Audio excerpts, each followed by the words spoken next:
சிம்ப்ளிஃபைன்னு கொடுத்துருக்காங்க. எல்லாமே பாயிண்டில் இருக்குது. டெசிமலில் இருக்கனால நம்ம அதை வந்து ஃப்ராக்ஷனில் கன்வெர்ட் பண்ணிக்கலாம்.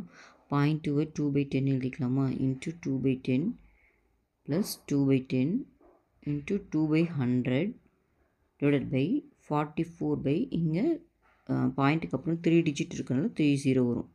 ஓகேவா? இப்போ சிம்ப்ளிஃபை பண்ணால் போதும்.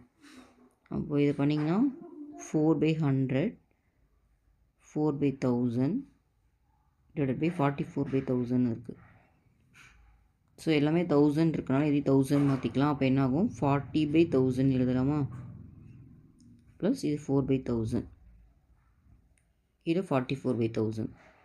ஸோ கீழே டினாமினேட்டர் சேமாக இருக்கலாம், ஆட் பண்ணிக்கலாம். இப்போ மேலேயும் 44/1000 வரும், கீழேயும் 44/1000. இப்போ கேன்சல் பண்ணிங்கன்னா 1ன்னு வரும். அப்போ ஆன்சர் வந்து பார்த்திங்கன்னா 1. ஓகேவா?